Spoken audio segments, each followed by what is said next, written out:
Good morning, everybody. Talking Eternals. I mean, that trailer was something else, and we're going to break that down. James Bond doesn't look like there's going to be a series after all. I saw a Y the Last Man trailer. I knew that there was a series coming. I didn't realize how close it was. I was a massive fan of that graphic novel. We're going to talk about that. There's a lot of things. The amount of money making sense that streaming is paying for like top tier talent is paying off. Going to break down all of that. It's going to be a very special episode of The Big Thing today because I'm going this one alone. I'm going to do something I haven't done in a while, and I'm just going to talk about the stories I think that are the most interesting in the movie sphere right now, well, and I guess in entertainment at the moment. So I hope that you'll join me, and thanks for joining me over on the new show, the new channel, rather. And let's get right into this. Let's start The Big Thing today on Friday. All right, everybody, it's The Big Thing. I'm ready. Are you?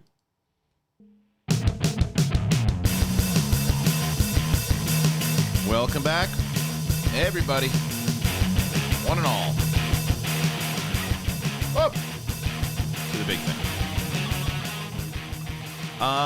Yeah, it's funny. Today, I was thinking about it, and I was like, like I told you guys, I've been going through comments and responding to everybody. And thank you for everybody who's been leaving comments. Thank you to everybody who's been going on over to the Apple Podcast, leaving your reviews and all of it.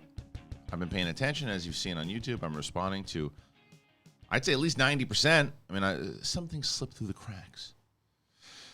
But what I did notice is that and I think I did a poll about what you guys want to hear, what you guys are interested in hearing and having us converse about. And it is that kind of off the cuff, shoot the shit stuff that you guys like, but with obviously talking about pop culture and the reason why you found us in the first place, and whether it's the latest movies. And Kristian Harloff is going to come on the show on Monday, and the not spoiler, but a non-spoiler review of Shang-Chi. The embargo lifts. He's going to join me on Monday to give his thoughts, break it down. I'm going to have questions. You guys will have questions. And we'll get into, I want to talk to him about the Eternals trailer also, but I figured that's what I was going to do today, was to go over the trailer that I saw with you guys, get your thoughts, comment, all of that. But I also was like, if I'm going to be doing this show here today, I'm going to go through the websites that I usually check anyway and see what the latest and greatest is in news and what reaches out to me. And I'm going to talk about it with the audience and see what they think. Because why not? I've done that in a little bit. And I even got pictures today. I even put pictures together.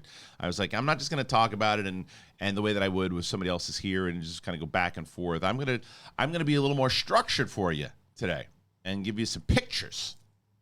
Got pictures? Well, I got some pictures. And one of those said pictures is the Eternals trailer, man. Eternals trailer came out. And I have to be honest, I didn't really know anything about this movie at all, except the fact that they announced it and what it was about. I had no idea. Once you start getting in a room with like Kristian Harloff and all the Rileys and Kalinowskis and Chandrus, and they're breaking down all the what this is and that, I get lost. It's like you gotta I'll figure it out, when I see the movie or the trailer at least, and that's what happened. And this trailer starts out with Richard Madden, and who seems to be the star, the King of the North himself, and Selma Hayek. And they're having this full-on conversation about after Thanos did what he did and Avengers brought everybody back, it set something off. And it recreated the emergence, whatever the hell that means. But then you start to see like shit going down. And this thing is absolutely beautiful already because Chloe Zhao is directing it. And she did the writer, and I don't know how long you guys have been watching my reviews or things that I've been doing, but I was pretty high on that movie when it I wasn't high when I saw it, but I was high on it in general. I really dug that movie, and I like what she's been doing with No Man's Land, and she's just such a really great storyteller. And to see her in the budgets that she has been working with, and the notoriety she has gotten from those budgets alone, and now giving her a Marvel budget and seeing, because the opening of this trailer looks like one of her previous movies, and I think that was intentional to show you that what this movie's going to look like when it's not at the grand scale things. You're going to get grand scale throughout this movie. Obviously, you see it in a lot of the trailer. But man, it sets up stakes right away. Now, I don't know exactly what Selma Hayek is, and I'm sure maybe some of you do. And no, I feel like, she's been playing a lot of villains lately. So I don't know if she's going to wind up being one of the big bads. I have no idea. I don't know what her character is. Someone will tell me in the comments if it's already been announced. I'm sure. But she's having this conversation with Richard Madden, and he says, well, how long do we have? 7 days, brother. That's it. You got 7 days. So our stakes are set. We know, and then they got to start tracking down the rest of the Eternals. And this is what I was talking about, where I didn't know a lot about it. But I think they did a very good job in this trailer of explaining, well, here's the deal. These Eternals have been around for thousands of years, 7,000 years, I think they said. They've been around. They've been looking over. They've been protecting people. They get involved when it's time to get involved, when the deviants are involved. That's when they get involved. Because Jon Snow, I love that both Jon Snow and the King of the North are in this movie. So right away, you got me. Whether they team up or they fight each other, whatever it might be.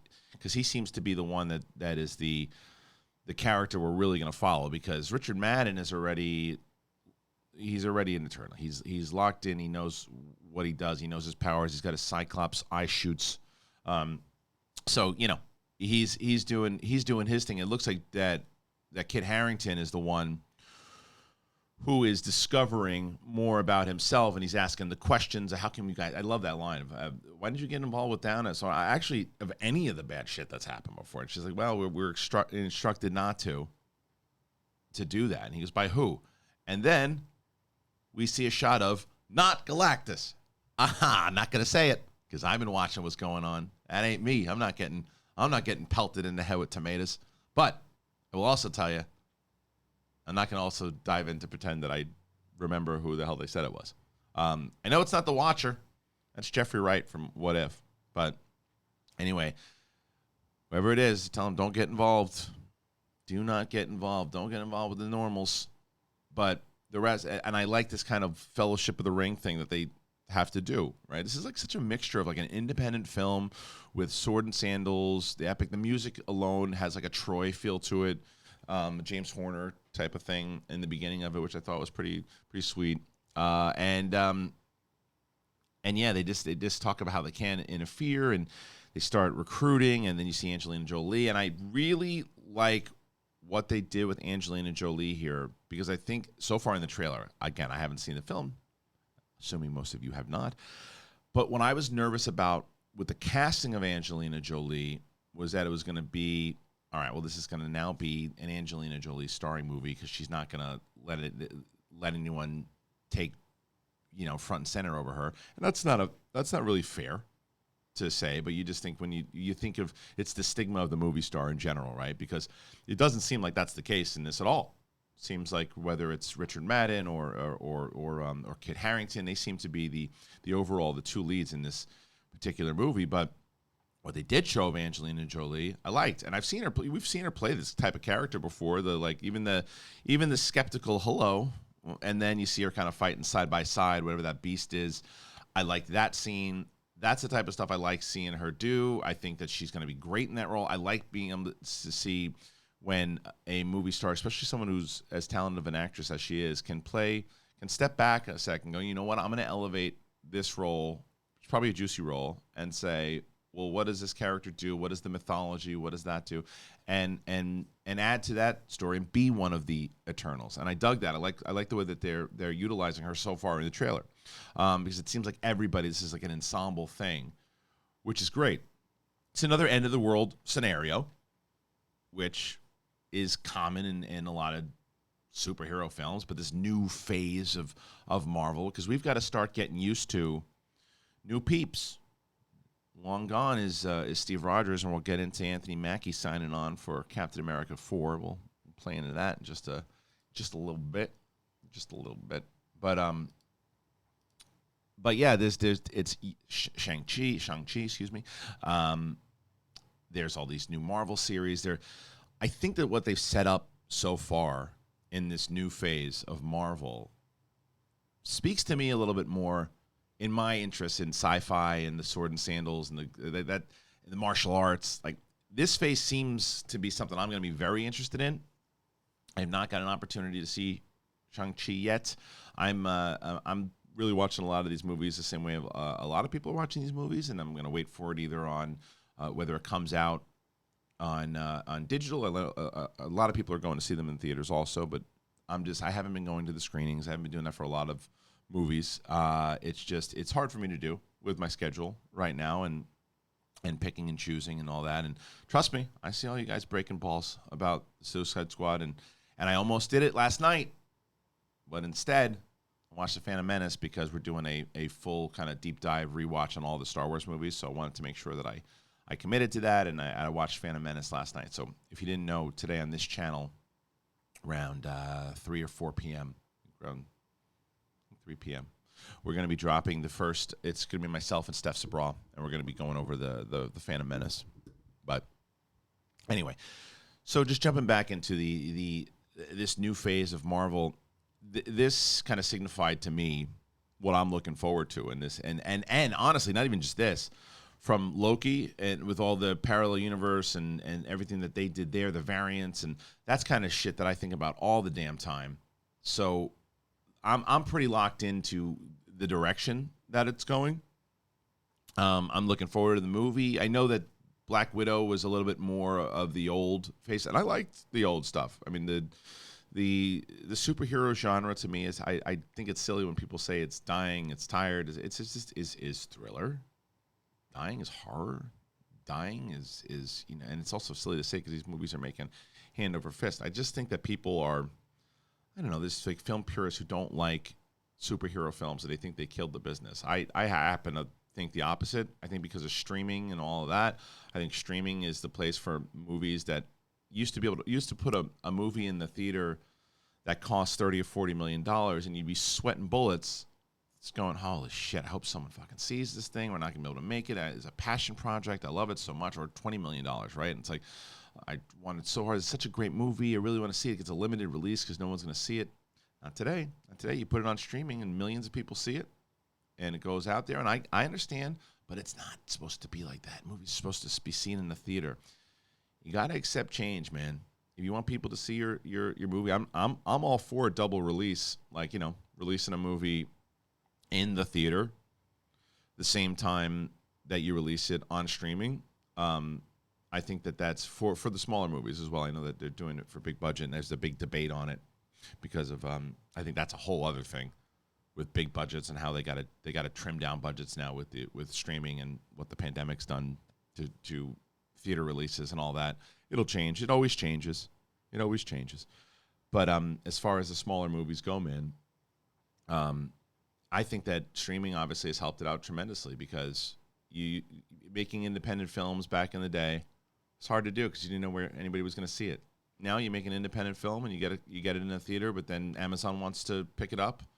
You're gonna get a lot of eyes on your film, man, and you're gonna benefit a little bit more monetarily than you would in the past. So understanding that people who get into movies want people to see their movies on the big screen. That's why they got into it. That's why when they were kids, they imagined people looking at their movies, sitting in the theater, having popcorn, watching it, and not all those people are into the superhero, Star Wars, all that stuff, and they're like, well, I don't want just people to watch my movie on TV. I want people to see it in the big screen, right? And not even and even big budget movies that aren't in that genre. Look at Denis Villeneuve with Dune and what he's been saying lately. I don't necessarily agree with all of his comments, but I understand where they're coming from. He's talking about the fact that he doesn't want anybody to watch his movie on TV. He just doesn't think that it's meant for it. And a movie like that, I really want to see that in the theater, but I'm just not ready to do it right now. And I know by the time that comes out, maybe I will be comfortable. I don't know. Who knows? But let's jump a little bit. Let's jump just a little bit, and we're gonna move on over from the Eternals. By the way, in this cast of the Eternals, it's fantastic. It's really good. Such a great cast, and it's interesting that Kit Harington's not even in that picture. I wonder if that's because he hadn't been announced by the time they made that, or I don't even know if that's official. Either way, I thought it was a pretty cool photo. Pretty awesome. The other thing that was pretty big that I saw that was announced was yesterday. Was it yesterday? I don't know. I said Anthony Mackie is pretty close to signing a deal with to make him the Captain America 4, which would again make a whole lot of sense. If you've watched Winter Soldier, I thought that transition was pretty good because of the way that they ended it in Endgame. When Cap gives him the shield, they're like, all right, well, here it is, Captain America 4, boom, and just going to start with him as Captain America. And that certainly wasn't the case. I thought the transition and the writing on the way that they, and the tones, and I thought that was the most powerful series as far as tones of what's going on in the world right now. I really enjoyed that series. I thought it was pretty damn good, and I thought Mackie was pretty fantastic in it. The report is that he's pretty close to signing for a fourth Captain America film.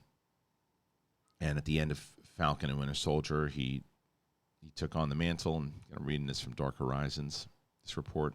In April, it came out that the show's creator, Malcolm Spellman, was developing the fourth film for Marvel Studios, with Mackie Sam Wilson taking over.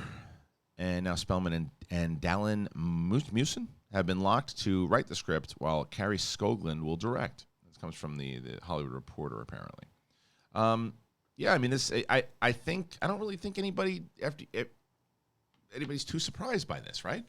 I mean, I guess the other not surprise, but the other thing that would make sense is that they just said, well, we're not going to do a movie, and we're just going to continue on like 3 or 4 seasons, and Anthony Mackie will just be in this series. It's not Falcon and Winter Soldier anymore. It's Captain America and Winter Soldier and whatever it might be. I don't know. And they very well might still do that with the series, but tacking on movies with it. And I think that that's what streaming has done, man. Streaming has just changed the game as far as releases with movies and change. I mean, look at Star Wars and what Star Wars done with. I always use the Obi-Wan series as the example, because Obi-Wan was a script. It was a full-on script that was going to get made. The dude who directed Billy Elliot was going to direct it. It was done. It was a script that was finished. I'd heard about it. There were things that were going on. It was rumors about what was supposed to be in the damn thing, and it all seemed pretty great. And I think it's funny because I don't really necessarily agree why that movie was pulled back, but I'm happy that it was, because to me a series for that particular movie or that particular character, I think, is the way to go. The development of what it is. I think cramming it in for 2 hours is tough. And I don't want to see a trilogy of Star Wars movies really ever again, to be honest. I know a lot of people disagree with me on that, but that's just how I feel. Standalone movies, tying into what we're talking about here with Captain America 4, is that Captain America is a little bit different, obviously, because it ties into the overall mythology of what has happened with the shield and the mantle, and from Steve Rogers to Anthony Mackie's character, and I think that being able to connect it to the series on Disney Plus, rewarding the audience who's watched it, but you also got to be careful that you don't lose the audience who hasn't, right? So it's like a slippery slope. It's like, do you want to, basically, when you put Captain America 4 out there, do you want to say to the audience, hey, look, I know that you're wondering, well, how did all this go down? He's Captain America. How did it all go down? Some people who haven't in the series will just automatically assume, well, he got the shield from Steve Rogers at the end of at the end of Endgame, and it continued on, which is smart if you think about the way that they overall did this, because you're not going to lose people because they just thought he had the shield and that was it. It's your buddy who watched all the episodes goes, well, actually, no, he didn't keep it. He gave it back. And then he went on this whole side mission with Bucky, and all this stuff went down, and it's pretty interesting. You should, if you really love this movie, I loved it. It was great. If you want to see what happened, you should consider that Disney Plus subscription, man. It's pretty good, and that's what they're probably trying to do. They're trying to get people in that way, which I think is a smart way, and I think that's what they're going to start doing with Star Wars. And I think that this plan that they have with Star Wars of going through these series that really connect, and that love that people have of the overall lore of Star Wars, the connectivity and the adventure, you're going to get all that with the series. And I think that now they can kind of put their arms back and go, let's just do a one-off. Let's have some fun. Patty Jenkins, take this. Let's do a cool series and Top Gun in space and not really worry about any of the lore that we knew from beforehand. Let's create our own for this. If it does well, we'll do a sequel. If not, if you didn't have that much fun, then we'll move on and we'll continue on with the TV series. And Marvel has this plan that I think is playing in pretty well. And so, Captain America 4, Anthony Mackie, I'm into it. I dig it. And you know you guys should dig? I've been talking to you guys about this for a bit. Cuts, man. These shirts are phenomenal. Fantastic. I love them. I wear them to show off the muscles I do not have. Because if you're hustling for a promotion, if you're working on your golf swing, it's not a very good golf swing, or you're just chilling with your friends. Cuts clothing keeps you feeling good. And you look sharp, and you need to look sharp. You walk around, you say, look at you. You look good. And you know why that is? Because you're wearing Cuts. And to mark the 5 years of creating clothing that can be dressed up or down for anything, Cuts is having a month-long anniversary celebration. I love it. I did not even know about Cuts until they sent it to me. And I said, let me try it. And I said, oh my goodness. My wife was looking at me like she did years ago. And then I took it off, and she was not. Put it back on. And she was. So I said, okay, I'm going to keep doing Cuts, and then he's sponsor of the show. And I said, let me find out some more about the Cuts. Well, the founder, Steve Borelli, set out to create clothes for every occasion for the modern man and what he faces. Since then, Cuts has become the Telsa of T-shirts. They got hoodies, they got polos, sweatshirts, and a lot more. It's very buttery soft, the signature shirt that they have, the Pika. It is pro tri-blend tee, and it's cozy. So cozy. I love it. Here's what you do. You get ready, and you stay ready for any occasion with clothes that combine classic design, universally flattering fits, and the next level textile technology. GQ magazine, I love them. They're good. They call this the classic Pika Pro tri-blend tee. They said this is the only shirt that is worth wearing. Now the Cut hoodie features specially developed Haberloop French terry fabric. It's a material that is temperature controlled and ageless. It is a premium shirt. This month marks the Cut's 5-year anniversary, and they're doing it big with 2 collection drops, a product launch, and the week-long special event. Join the celebration and get 15% off of site-wide by going to cutsclothing.com/SENLive. Do you hear that? I'll do it again. That's cutsclothing.com. CUTS. Cutsclothing.com/SENLive. Get 15% off and access to anniversary events all month long. Do it. Come on. Thank you, Ronald. It's very nice of you. You should get it, though. Cuts is fantastic. It's fantastic. What else we got going on? I'm enjoying this. How about you guys? Do you like this? Should I do this or no? Do you just me by myself once is enough? But I don't know, maybe once every once in a while, maybe once a month, breaking down the stories that I dig and just kind of having a conversation about it, and a little more structured, a little less chaotic, and just figuring out what the latest and greatest is in news. That was my thought process behind it. But I don't know. You guys tell me. You're always pretty honest. You tell me if you like it or not. And I think it was funny the other day, and I guess maybe this kind of maybe set something off in me to try to do it also, was I saw a comment that asked if one of the shows could be a little more structured. And I said, well, what do you mean as far as structured goes? And they're like, well, it just seems very conversational, and that's it. And I was like, well, that's kind of the purpose of this particular show. And the guy was very respectful. It was a very nice conversation that he was having. I don't think he really had realized that it was meant for podcast listening. A lot of people listen to this show at the gym or on the road or that type of thing. And he had referenced John Campy's show, and I said no, look, John is kind of pioneer of a lot of this stuff. What he does, he's got a well structured movie news show. That's not my show. It's not what I'm gonna do. I've always wanted to do the morning radio talk show type thing so you guys could have a podcast to listen to, and whether you tell me that you agree or you disagree, and we have conversation. That's the type of thing I wanted to do. But listen to this guy. I was like, it's not that I'm always like throwing the fork down going, I don't want to do this. I don't like movies anymore. And it's not the case. I love movies. Always will love movies. And I said, there's a lot of stories out there that I do want to talk about.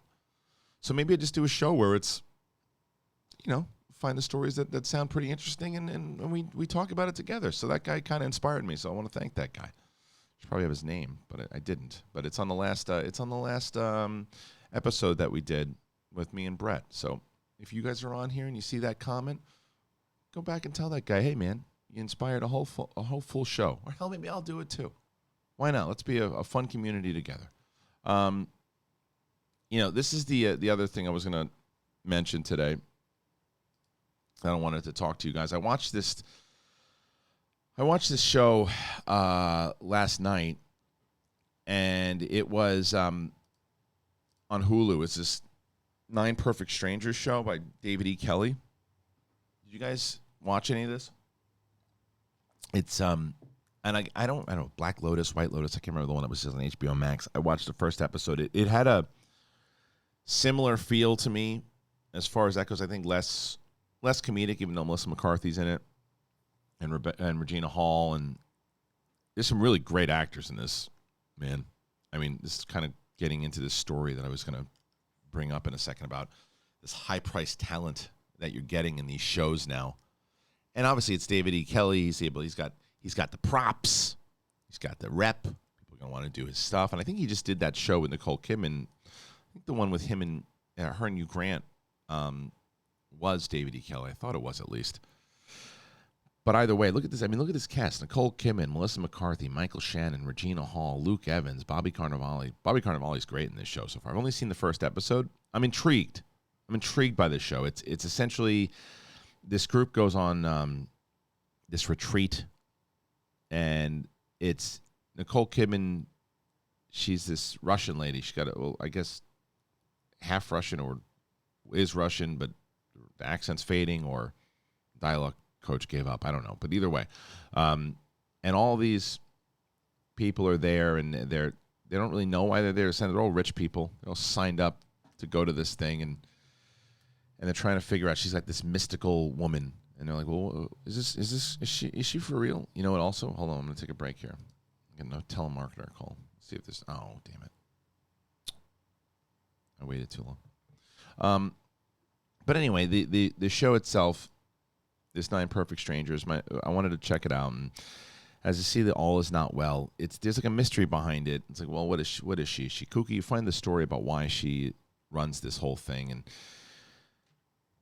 but Melissa McCarthy is kind of the focus. She's a writer that has been going through some, whether it's a breakup, and her career is kind of on the outs, and she's almost on the verge of like a mental breakdown, right? And she goes there, and she's trying to get herself better. And the only character so far that I think is the really nice one is Regina Hall's character. She just seems like a nice, pure woman. Luke Evans has some demons, it looks like. Bobby Cannavale is the one who plays a character named Tony I'm like, all right, what's this guy all about? There's some stuff there. Michael Shannon is like the family man, but he's kind of a guy who won't stop talking. But I'm intrigued. Do I say that I love this show? Not yet. I was intrigued. I cared about the characters enough that I wanted to keep on watching and say, all right, let's see where this goes. But it carried on to this conversation of that I saw, and it was Garth Franklin over at Dark Horizons wrote this thing. He's talking about how the whether it's the streaming, whether it's TV and movies, and for streaming, they're paying top dollar to get really good talent. It's like, you remember, well, maybe you all don't remember, but it was very taboo for film actors to do TV. And it was like TV, you do TV, I'm a movie star. Well, that ain't the case anymore. I mean, you look at all these people that are doing like these big, it's big business. And it goes back to what we were just talking about in the previous segment, is that you get you get the Martin Scorsese, and you get these directors that are putting out these movies and just independent films, big names. I mean, David E. Kelly is a big name in general from TV, and now he's able to get these big, massive kind of movie stars also, and just great talent, man. I mean, like Michael Shannon and Luke Evans, Bobby Cannavale, Nicole Kidman. Nicole Kidman to me seems to be in a new hit show every like 5 months. She's in something.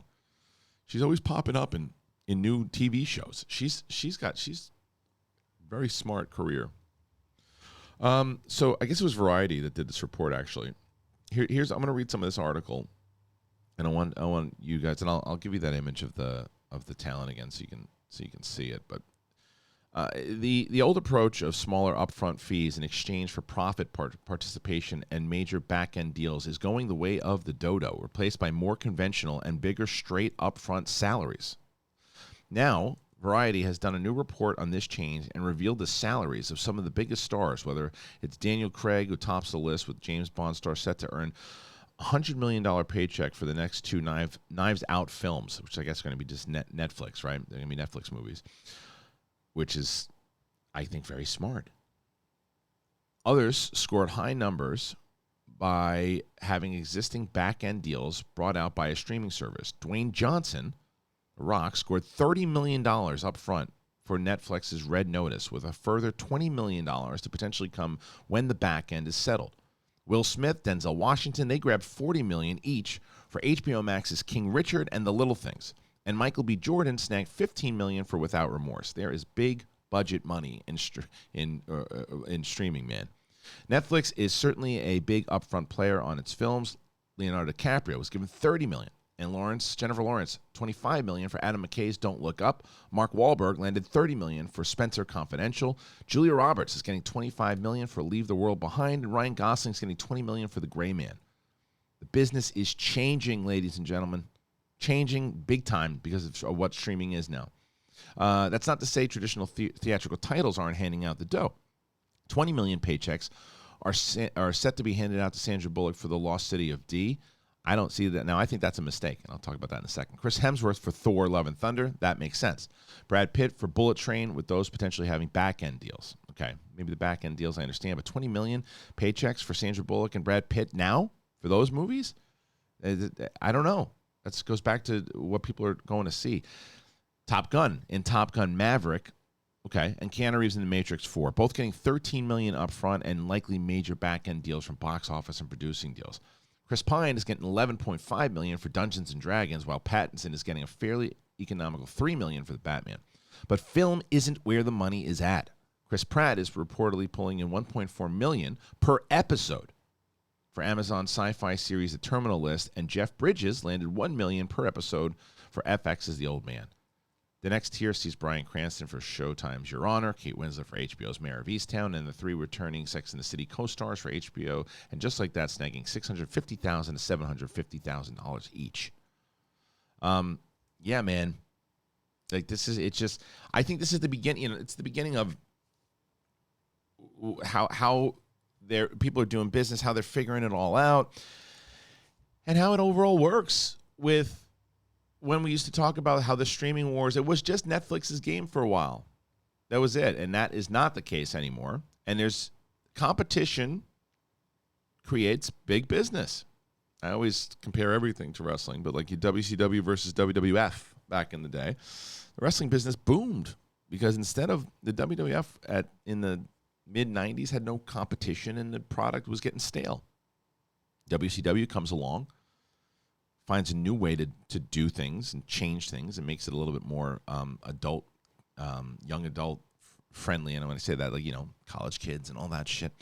And then WWE basically took their style and started changing it up. And they went to the Attitude Era and they changed it. And the wrestling business in the late 90s became massive. And Vince McMahon was able to buy the WCW because he just made better moves, and it became because of the Monday Night Wars. But it was because of that competition, the wrestling business just went like super global. And that's what's happening now with streaming.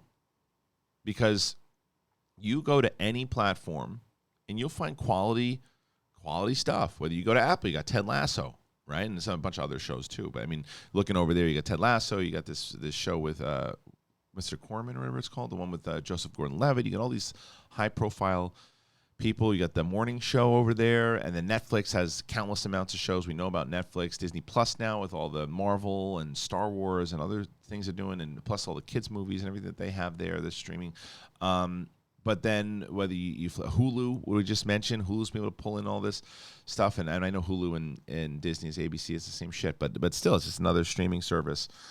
And I have that package, so that's easier for me on my end. But now you got Peacock, you got Paramount Plus.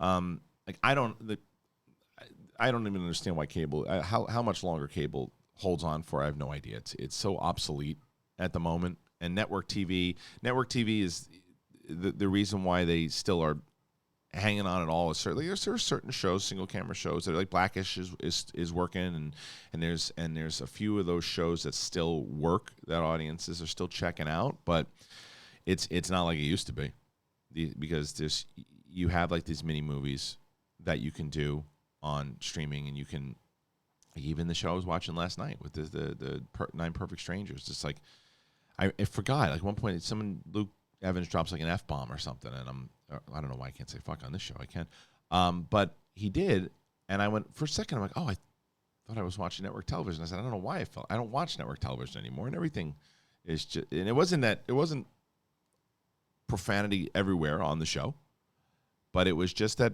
it just fit for the moment, and it worked. But I was like, oh yeah, it just made me start thinking about this stuff.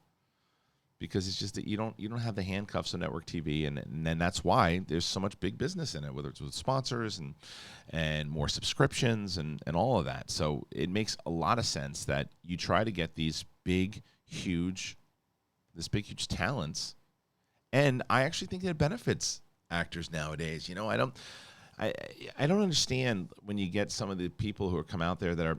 I never understand. Like, it's totally all right and makes sense if you're not a fan of the big budget superhero, Star Wars, Star Trek, DC, if you're not a fan of that stuff, but if you're an actor or director, I don't understand why you publicly say stuff. I just don't get it. Like, Bill Maher's an idiot. You know, Bill when it comes to that kind of stuff, he does it to push buttons, and he knew once he said it the first time, he doubled down on it because he knew he was going to get more press on it. You know, plus, it doesn't hurt him.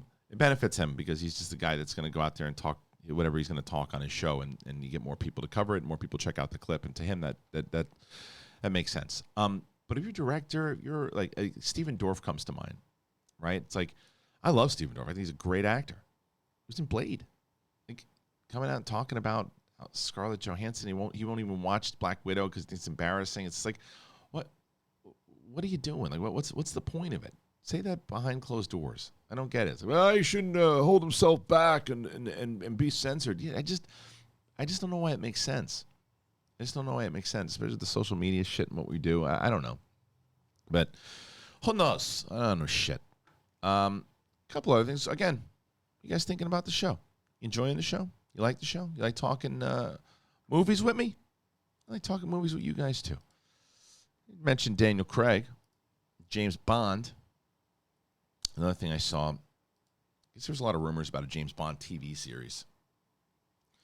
Apparently, they're saying, don't count on it, kids, because No Time to Die, it's not even out in the movies yet.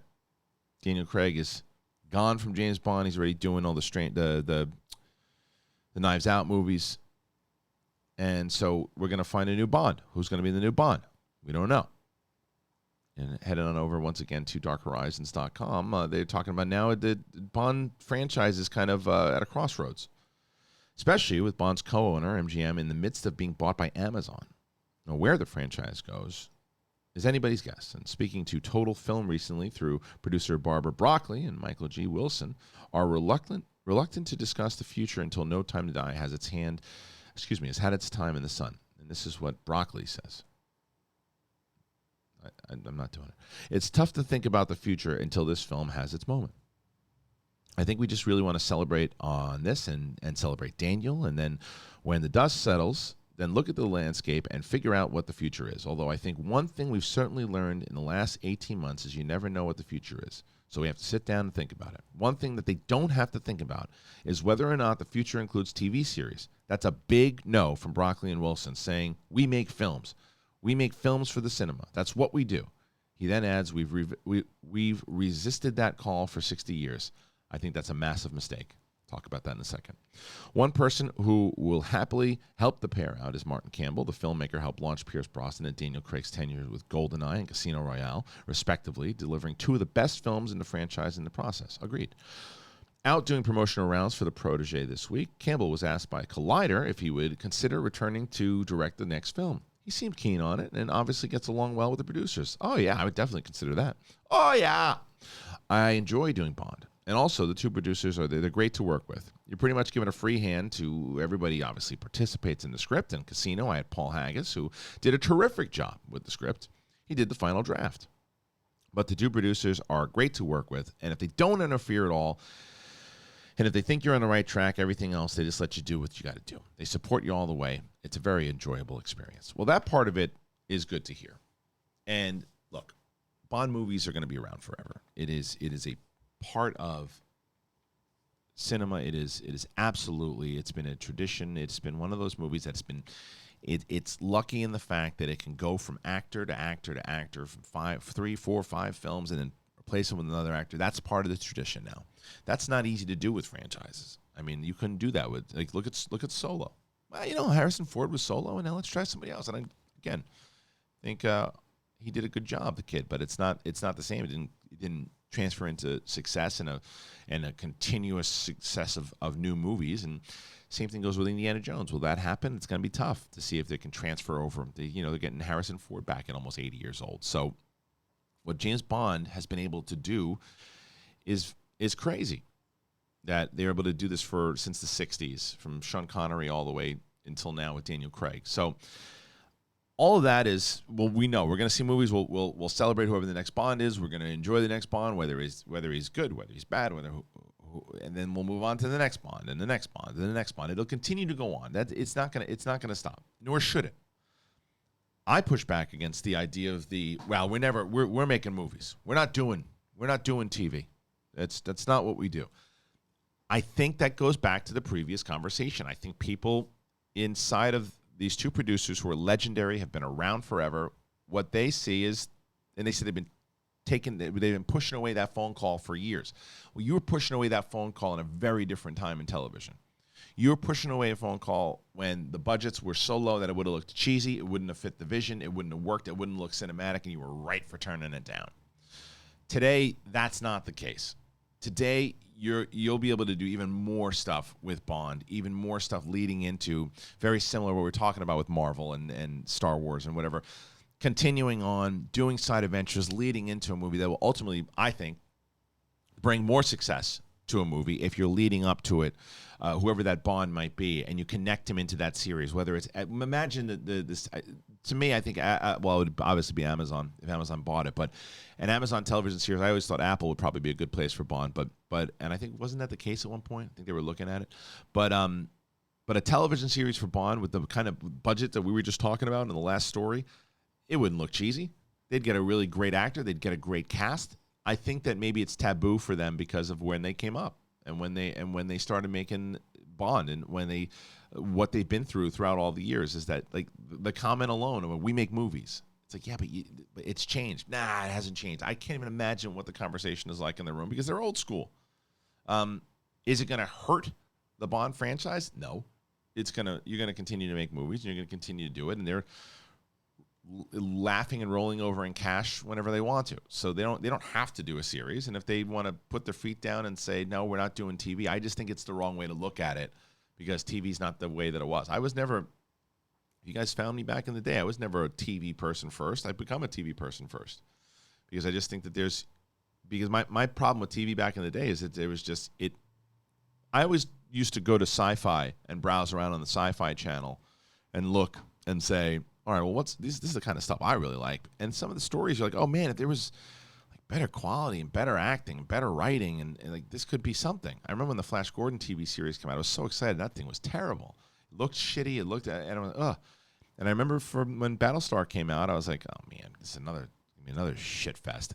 And Battlestar still does not get the recognition that it should. I know a lot of people love it, and I know a lot of people talk about it all the time, but not in the way that I believe that they should.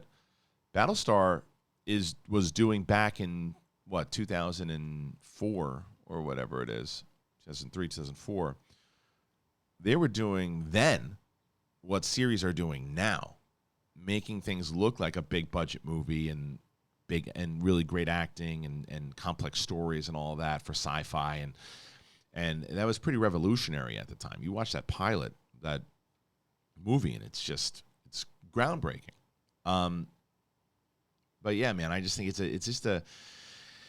a different time, and I've really invested myself into television now, and I like hooking on to these characters and seeing, and I'm all for movies. If there's like a movie I really want to see, I'm like Dune. But Dune is an example. Dune's gonna have a TV series.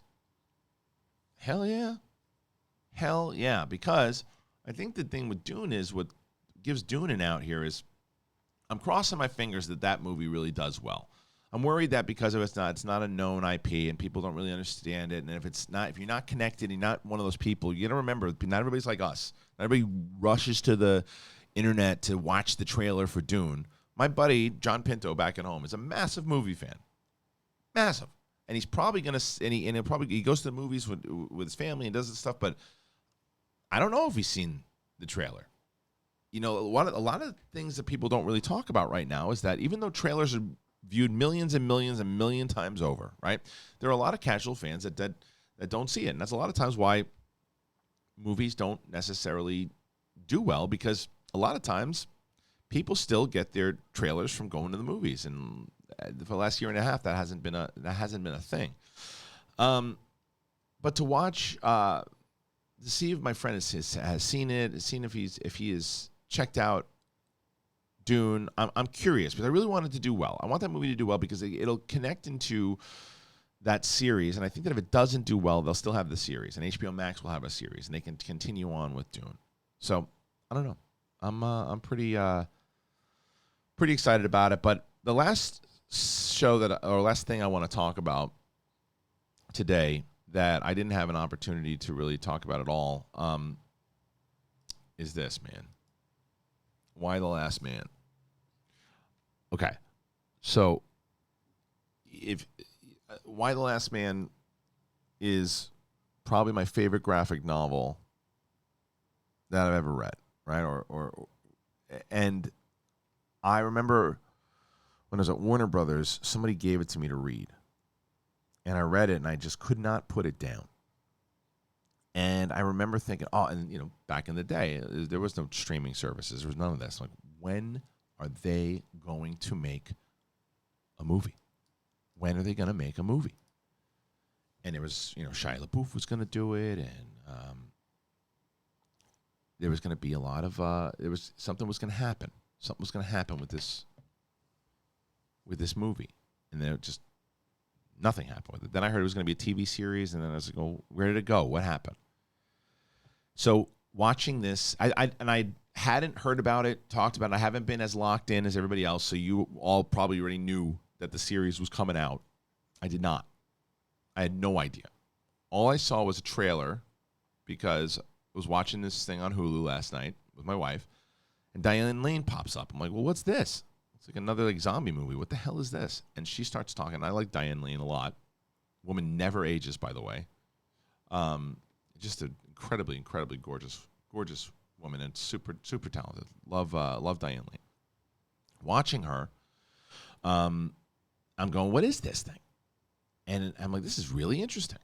And then it's like, Why the Last Man? And I was like, wow, I geeked out. My wife's like, what? I'm like, I did not know. And then it says September. And I'm like, what? So now this is easily one of my most anticipated series. I cannot wait to watch this series. I am so excited about this series. I cannot wait to see how they transfer it over.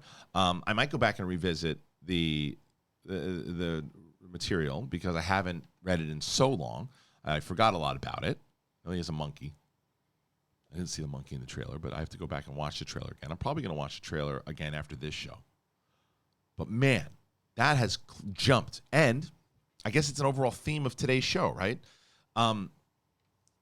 couple years ago, 10 years ago, whatever it was, I would have said, yeah, I can't wait for the movie. Show me the movie. And someone said, well, what if it was a TV series? I'm like, I don't know about a movie. Sign me up all day for a TV series for Why the Last Man because of how complex it is and how long it can go on. I think Why the Last Man could be a massive hit if people catch it, right? If people are able to, and I haven't someone, and it's amazing how everything's kind of fitting in today, but, and I didn't do this on purpose. It just is actually, it's just all fitting together. The talent that you get and having a Diane Lane and having this kind of to elevate this material and being able to spend this kind of money on this talent, it's going to elevate these projects. So I can't wait for this one, man. I cannot wait for Why the Last Man. Yeah, I was so excited. I thought, oh, okay, what's coming out next year? It's like September. So I've got this. I got many scenes of Newark coming out. I got Dune. I got Matrix. There's the Hawkeye series. There's so much. There's so much. I think what I'm going to probably do, and again, please be honest with me. Please be honest. I need in the comments because I don't want to waste your time if you didn't have a good time with this show today. If you didn't enjoy this one, then I won't do this again. But if not, if you did enjoy it, and if you're listening on Apple Podcasts, come on over to YouTube and let me know, or tweet at me at Kristian Harloff. I'm curious if you guys, what I will do, and I give you, and I will go and I watch, like, whether it's the Suicide Squad or The Thing finally, and maybe just for the full episode, just talk about that movie, spoiler review. It's been out long enough now, or The Thing full episode spoiler review, and just bullshit myself and just talk with you guys like this. It's in a weird mood today. You get in those like bummed moods. I was in a bummed mood. I feel better now. I don't know why.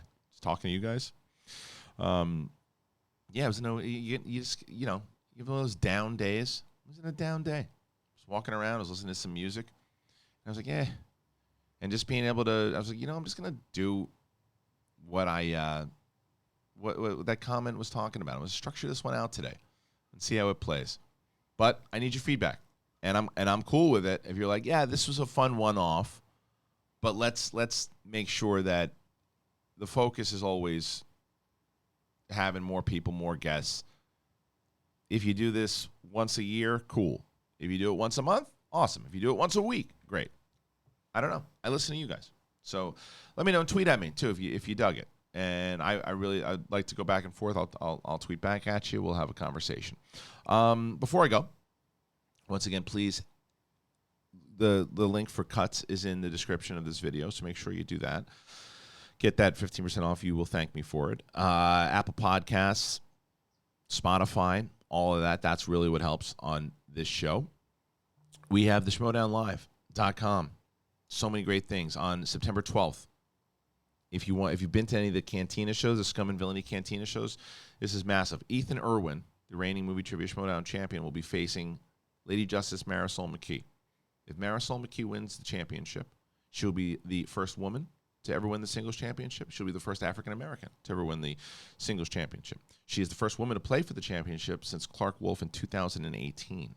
I would love for you guys to be there for this historic event. You can get tickets at the schmodownlive.com. There will be other 3 matches that will be happening, probably round 2 matches of the tournament. There'll be some big stars from the Schmodown that will be playing in those matches. You should get those tickets today. And we have a lot of great stuff happening, man. New York, we're going to be in New York on October 9th for the Schmodown, but on October 8th, myself and Mark Ellis are going to be doing stand-up comedy. I'm doing comedy for the first time, like a full-on set in a long time. You can get tickets at markellislive.com, I believe, or markellis.live. Markellis.live. And then it's spectacular. It's our WrestleMania, man. It's December 6th or December 4th. December 4th, whatever that Saturday is. Sorry, my head's off. And that's schmodownlive.com. So, and last but not least, today at 3 p.m., Steph Sabra and myself are going to be doing a deep dive on Sith Council, on the Phantom Menace, a rewatch. How does it tie into any of the upcoming shows at all? Does it hold up? Does it not hold up? What's the fun moments, things that we forgot? All of that. Check it out today, everybody. And thank you so much for joining me today. I'm glad that you stuck around, and I look forward to your feedback. I appreciate it, and we'll see you on the flip side.